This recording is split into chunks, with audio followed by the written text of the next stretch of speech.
ये जो असद कैसर साहब ने बड़े डेस्परेशन से कहा था कि पीडीएम से कि अगर मुल्क में इसी तरह की सियासत करनी है तो शायद मार्शल लॉ बेहतर है, तो आपको लगता है कि मामलात इस नहज पे जाते हुए या हालात यहाँ जाते हुए दिखाई दे रहे हैं?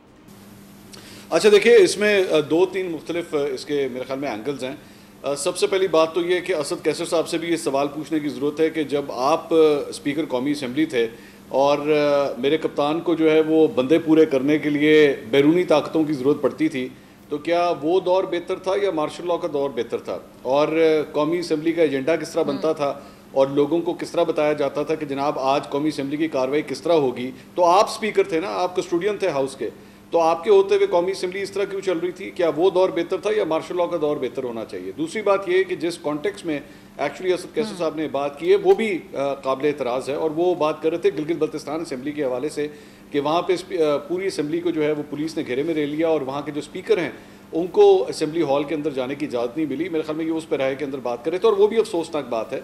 लेकिन किसी भी, मैं इफ्तिखार साहब की बात से एग्री करता हूँ कि किसी भी तौर पर कभी भी जमहूरियत बुरी से बुरी क्यों ना हो, ख़राब से ख़राब क्यों ना हो, लेकिन वो कभी भी किसी मार्शल लॉ के या किसी डिक्टेटरशिप से जो है वो बेहतर कभी भी नहीं हो सकती। जमहूरी अमल ही बेहतर होता है और जिस तरह वो आगे रिवॉल्व करता है, इवॉल्व करता है, अपने आप को बेहतर करता है, तो मेरी उम्मीद जो है वो फिर भी किसी न किसी जमहूरी निज़ाम के साथ ही हमेशा रहेगी। जो जजेस को मुतनाज़े बनाने का एक सिलसिला है जो काफ़ी अरसे से, खैर ये बड़ा पुराना है लेकिन काफ़ी अरसे से हम देखने के तूल पकड़ता चला जा रहा है, तो इसमें आपको ज़्यादा कसूरवार लगते हैं सियासतदान? देखिए, मेरे ख्याल में सियासतदान जो होता है वो तो ज़ाहिर बात है हमेशा यही कोशिश करता है कि वो उसी के साथ खड़ा हो जो उसके हक़ की बात करे। 1 मिनट के लिए अगर सिर्फ जजों को हटा के आप सहाफ़ियों को या एंकर पर्सनस को उठा के देख लें तो यहाँ पे मुख्तलिफ सियासी जमातों को यही लगता है कि ये फ़लाँ एंकर हमारा है तो ये फ़लाँ एंकर उनका है, उसके ऊपर इल्ज़ामात भी लगाते हैं। जो अपने वाले होते हैं उनको हर किस्म की जो है वो नवाजिश भी उनके ऊपर होती हैं, हर किस्म की जो है वो मराहत भी उनको दी जाती हैं। तो ये सिलसिला तो सियासतदान तो करेगा, सियासतदान कभी पीछे नहीं हटेगा।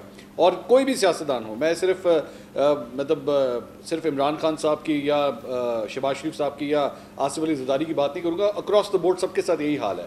असल बात होती है कि जज की ये कोशिश होनी चाहिए कि उसके कपड़ों के ऊपर कोई छींटे ना आए और ज़रा सा भी कोई ऐसा शक या शुबा हो कि अगर कोई उनको मुतनाज़ा करने की कोशिश करता है तो वो अपने आप को वहाँ से हटा लेता है, कोशिश करता है कि उसके ऊपर इल्ज़ामात ना हो। लेकिन अनफॉर्चुनेटली यहाँ पे सूरत हाल ये हो गई है कि वो ये कहता है कि मुझे अब फ़र्क ही नहीं पड़ता। मैं किसी जज साहब का नाम नहीं लेना चाहता, मैं ज़ाहिर बात है मैं आपके चैनल का और आपका और अपना भी ये ख्याल रखूँगा कि कोई तौहीन अदालत के नोटिस हमें ना आ जाएँ, तो लेकिन कोई भी मेरे ख्याल में सूरत हाल यहाँ आ चुकी है कि अब शायद इस चीज़ की परवाह ही नहीं रही। अब वो जिसे कहते हैं ना ग्लव्स उतार के बॉक्सिंग हो रही है, तो ग्लव्स उतार के बॉक्सिंग वाली सूरत हाल होगी, लेकिन कभी इस तरह होता नहीं था।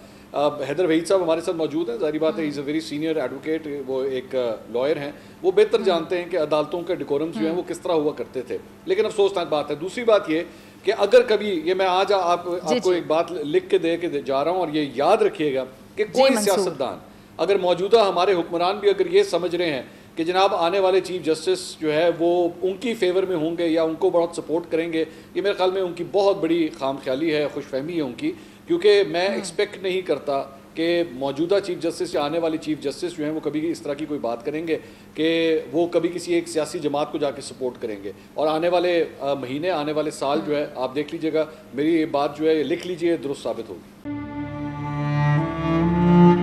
अवाम के लिए एक और मुश्किल, आटे की अदम दस्तयाबी पर अवाम परेशान। आटे की फराहमी खासी मुश्किल का शिकार है और अवाम को मुश्किलात का सामना है।